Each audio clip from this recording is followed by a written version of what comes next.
Prajakeeya concept ಬಗ್ಗೆ ನಿಮಗೇನು ಅನ್ಸುತ್ತೆ? ಉಪೇಂದ್ರ ಅವರ ಒಂದು ಅದ್ಭುತವಾದ ಪರಿಕಲ್ಪನೆ ಇದೆ, ರಿಯಾಲಿಟಿಗೂ ಮತ್ತು ಅವರ ಪರಿಕಲ್ಪನೆಗೂ ಸಾಮ್ಯತೆ ಇದೆ. ಇಲ್ಲಿ ಎರಡು ವಿಚಾರ, ಅವ್ರ ಬಗ್ಗೆ ನನ್ನ ಅಪಾರವಾದ ಪ್ರೀತಿ ಇದೆ ನನಗೆ. ಒಬ್ಬ ಒಳ್ಳೆಯ ಕಲಾವಿದ ಕೂಡ, ಸ್ಟಾರ್ ವ್ಯಾಲ್ಯೂ ಬೆಳೆಸ್ಕೊಂಡ್ರು, ಬೌದ್ಧಿಕ ಪ್ರಜ್ಞೆಯೂ ವಿಪರೀತ ಇದೆ. ಆದರೆ ಇವತ್ತಿನ ಕಾಲಘಟ್ಟದಲ್ಲಿ ಸಹಜತೆಗೆ ಹತ್ತಿರವಿಲ್ಲದೆ ಇರತಕ್ಕಂಥ ಥಿಯರಿ ಅವ್ರದ್ದು.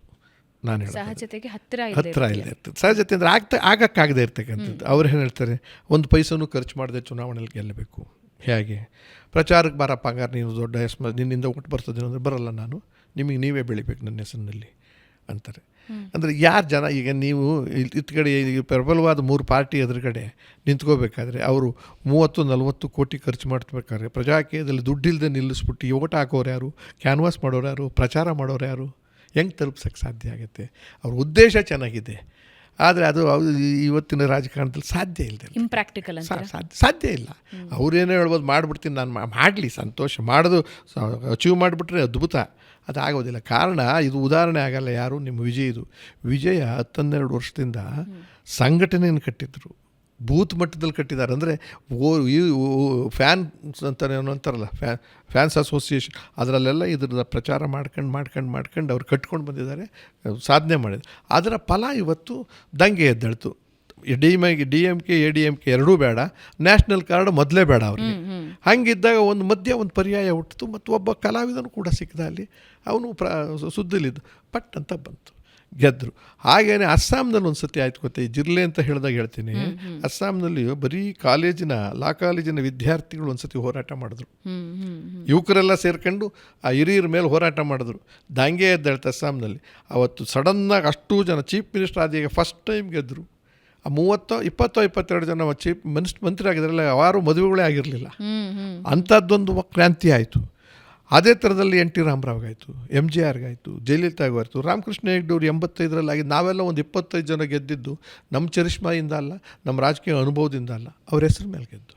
ಅದರಿಂದ ಈಗ ಕಾಕ್ರೋಚ್ ಪಾರ್ಟಿ ನೋಡ್ತಿದ್ದೀರಾ, ಫ್ಯೂಚರ್ ಇದೆಯಾ ಸರ್ ಅದಕ್ಕೆ? ನಾನು ಬಯಸ್ತೀನಿ ಬರಲಿ ಅಂತ. ಇವತ್ತು ನನ್ನ ಕಣ್ಣೆದುರಿಗೆ ಕಾಣಿಸ್ತಿರೋದು ನಾನಿರೋ ಪಾರ್ಟಿ, ಅದು ಬಿಟ್ಬಿಡಿ, ಅದು ಡೆಲ್ಲಿನಲ್ಲಿ ದೊಡ್ಡ ಹೆಸರು ಮಾಡಿರ್ತಕ್ಕಂಥ ಪಾರ್ಟಿ, ಆಮ್ ಆದ್ಮಿ ಪಾರ್ಟಿ ಅಂತ. ಇಲ್ಲಿ ನಾವು ಅದ್ರದ್ದು ಇನ್ನೂ ಶಕ್ತಿ ಬೆಳೆಸ್ಕೋಬೇಕು. ಈಗ ರಾಜ್ಯದ ದೃಷ್ಟಿಯಿಂದ ನಾನು ಲೋಕಿದ್ರೆ, ಆಮೇಲೆ ದೇಶದ ದೃಷ್ಟಿಯಿಂದ, ದೇಶದಲ್ಲಿ ಕೇಂದ್ರ ಸರ್ಕಾರವು ಕೂಡ ಪ್ರಧಾನಮಂತ್ರಿಗಳ ಮೇಲೆ ಅಪಾರವಾದ ಗೌರವ ಇದ್ದರು. ಅವರ ವ್ಯವಸ್ಥೆ ಸಂಪೂರ್ಣ ಕೆಟ್ಟಿದೆ ಸಾರ್ವಜನಿಕವಾಗಿ. ಇವತ್ತು ನೋಡಿ, 11 ದಿವಸಕ್ಕೆ ಎಷ್ಟು ಸತಿ ಪೆಟ್ರೋಲ್ ಬೆಲೆ, ಡೀಸೆಲ್ ಬೆಲೆ ಏನಾಗಿದೆ, ಅದೆಲ್ಲ ಒಂದು ಕಡೆ ಕಂಟ್ರೋಲ್ ಮಾಡಬೇಕಲ್ವ. ಏನಾದರೂ ಹಾಕೊಂಡು ಹೋಗಲಿ, ಬಡವರಿಗೆ ಮತ್ತು ಅನುಕೂಲ ಕೊಡಬೇಕು, ಅದನ್ನು ಕೊಡಲೇಬೇಕಾಗಿದೆ. ಟ್ಯಾಕ್ಸ್ ತೊಗೊತಾ ಇದ್ದೀವಿ ನಾವೆಲ್ಲನೂ, ಟ್ಯಾಕ್ಸ್ ಹಣದಲ್ಲಿ ನಾವು ಬದುಕ್ತಾ ಇರೋದು. ನಾವು ಗುಲಾಮರಾಗಿದ್ದೇವೆ, ಅವರು ಪ್ರಭುಗಳಾಗಿದ್ದಾರೆ. ಅದು ಹಂಗಾಗಬಾರ್ದು. ಅವರು ಗುಲಾಮರಾಗಬೇಕು ಯಾರಿಗೆ? ಪ್ರಭುಗಳಿಗೆ, ಅಂದರೆ ಪ್ರಜೆಗಳಿಗೆ. ಅದಾಗ್ತಾಯಿಲ್ಲ ಇವತ್ತು, ಅದು ಆಗ್ತಾಯಿದೆ. ಇಲ್ಲಿ ನೋಡಿ, 3 ಪಾರ್ಟಿಗಳು, ಆಲ್ಟರ್ನೇಟಿವೇ ಇಲ್ಲ ನಿಮಗೆ.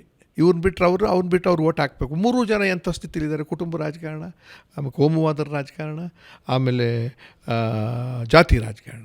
ಇಂಥ ಟೈಮ್ನಲ್ಲಿ ಜಿಲ್ಲೆ ಅಂತ ಹುಟ್ಟಿದ್ದೆಲ್ಲ ಯಾವುದೋ ಕಾರಣಕ್ಕೆ ಉಟ್ಕೊಂಡಿದ್ರು ಕೂಡ ರೋಷ ಅನ್ನೋದು ಬಂದಿದೆ ಯಂಗ್ಸ್ಟರ್ಸಲ್ಲಿ.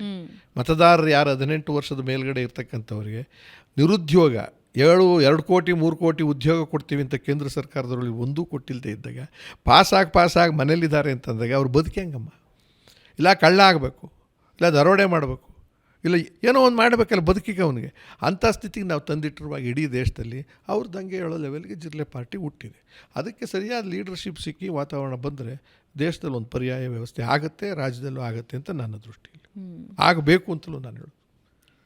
ಅದಕ್ಕೆ ಬಣ್ಣ ಕಟ್ತಿದ್ದಾರೆ, ಯಾರೋ ಹುಟ್ಟಾಕ್ಬಿಟ್ಟಿದ್ದಾರೆ, ಎಲ್ಲೋ ಕೂತ್ಕೊಂಡು ಅದಕ್ಕೇನೋ ಮಾಡಿದ್ದಾರೆ ಅಂತ ಅದನ್ನು ಹತ್ತಿಕ್ಕಕ್ಕೆ ನೋಡ್ತಾರೆ. ದುಡ್ಡಿದೆಯಲ್ಲ, ಈಗ ರೂಲಿಂಗ್ ಪಾರ್ಟಿ ಕೇಂದ್ರದಲ್ಲೂ ದುಡ್ಡಿರ್ತದೆ, ರಾಜ್ಯದಲ್ಲೂ ದುಡ್ಡಿರ್ತದೆ. ಅವರು ಅದನ್ನೆಲ್ಲ ಹತ್ತಿಕ್ಕಕ್ಕೆ ನೋಡ್ತಾರೆ. ಅದನ್ನು ಮೀರಿ ಏನಾದರೂ ಗೆದ್ದರೆ, ಅಥವಾ ಮತದಾನ ಮಾಡೋವಾಗ ಎಲ್ಲರೂ ತೀರ್ಮಾನ ಮಾಡಿಬಿಟ್ರೆ, ನೀವೇ ನಿಲ್ಲಿ, ಯಾರು ಯಂಗ್ಸ್ಟರ್ಸ್ ಇದ್ದೀರೋ ಅವ್ರ ಮೇಲೆ ನಿಲ್ಲಿ, ಆ ವಾತಾವರಣದಿಂದ ಗೆದ್ದರೂ ಗೆಲ್ಬೋದು ಅಂತ.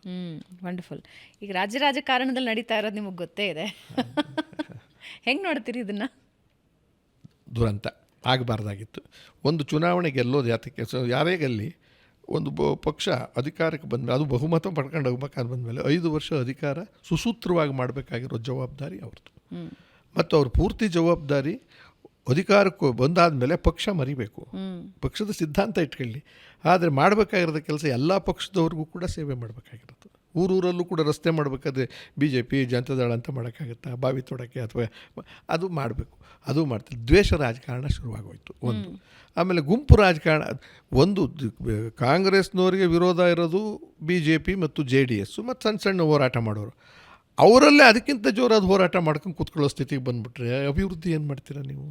ಒಂದು ಕಡೆ ಫ್ರೀ ಕೊಟ್ರ, ಪ್ಲ್ಯಾನ್ ಇಲ್ಲದೆ, ಯೋಜನೆ ಇಲ್ಲದೆ ಪ್ಲ್ಯಾನ್ಗಳನ್ನ ಹಾಕ್ಬಿಟ್ಟು ಅವತ್ತು ಇವರು ಗೆಲ್ಲೋದಕ್ಕೆ ಮಾಡ್ಕೊಂಡ್ರು. ಬಡ್ಜೆಟ್ ಪ್ರಾಬ್ಲಮ್ ಆಯಿತು. ಈಗ ಬೇರೆ ಬೇರೆ ಇಲಾಖೆಗಳನ್ನೆಲ್ಲ ದುಡ್ಡು ತಿರುಗಿಸಿ ಅದಕ್ಕೆ ಖರ್ಚು ಮಾಡಿಬಿಟ್ರು. ಆ ಮಿನಿಮಮ್ ಡೆವಲಪ್ಮೆಂಟ್ಸ್ ಆಗಬೇಕಾಗಿರೋದಕ್ಕೆ ಮೈನಸ್ ಆಯಿತು ಒಂದು ಕಡೆ. ಆಮೇಲೆ ಈ ಗುತ್ತಿಗೆ ಮತ್ತೆ ಅಂತಿದ್ದಲ್ಲಿ ಲಂಚ ಇದೆಯಲ್ಲ, ಭ್ರಷ್ಟಾಚಾರ ಪರ್ಕ್ಯುಲೇಟ್ ಆಗಿರೋದು, ಅದು ಮಂತ್ರಿಮಂಡಲದಿಂದ ಹಿಡಿದು ಎಲ್ರಿಗೂ ಸಿಕ್ಕಾಕೊಂತಾನೆ ಇದ್ದಾರೆ. 50%, 40% ರೆಡ್ ಹ್ಯಾಂಡ್ ಆಗಿ ಈ ಥರದ್ದು ದುರಾಡಳಿತ ಜಾಸ್ತಿ ಆಗೋಗಿದೆ. ಆಮೇಲೆ ಈಗ ಮುಖ್ಯಮಂತ್ರಿ ಪದವಿಗೋಸ್ಕರವೇ ಒಂದು 1 ವರ್ಷ 1.5 ವರ್ಷದಿಂದ ಕಿತ್ತಾಟ ಶುರು ಮಾಡಿದೆ, ಇನ್ನೂ ಮುಗಿದಿಲ್ಲ. ಅಂದರೆ ಇವತ್ತು ನೋಡಿ, ಬಹುತೇಕ ಇಡೀ ರಾಜ್ಯದಲ್ಲಿ ಆಡಳಿತದ್ದು ಸಂಪೂರ್ಣ ಯಾರು ಕೈ ಹಿಡ್ಕೊಳ್ಳೋರೇ ಎಲ್ಲ ಅಲ್ಲಿ ಹೊಟ್ಟೋಗಿದ್ದಾರೆ, ಎಲ್ಲ ಡೆಲ್ಲಿಗೆ.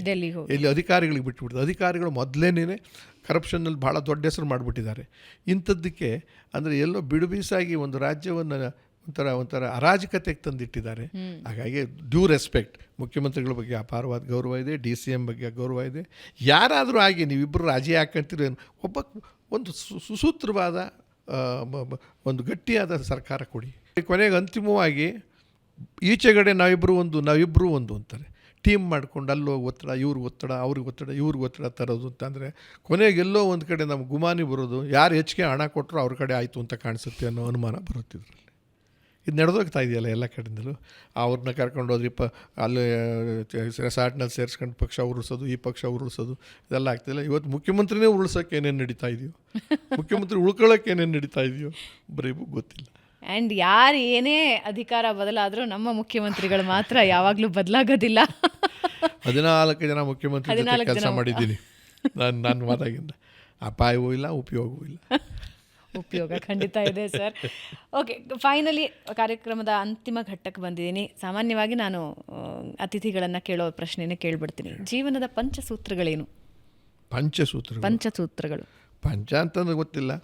ಒಂದು, ಆದಷ್ಟು ಇದು ಸಜ್ಜನಿಕೆಯಿಂದ ಇರಿ, ಒಂದು ಸೌಜನ್ಯದಿಂದ ಇರಿ, ಒಂದು ದುರಹಂಕಾರ ಬೇಡ, ಆಮೇಲೆ ಆದರೆ ಕೈಲಾದರೆ ಸಹಾಯ ಮಾಡಿ, ಇಲ್ಲದ್ರೆ ಬಿಟ್ಬಿಡಿ, ಆಮೇಲೆ ನೆಮ್ಮದಿಯಾಗಿ ಬದುಕಿ ನಗ್ತಾ ಇರಿ.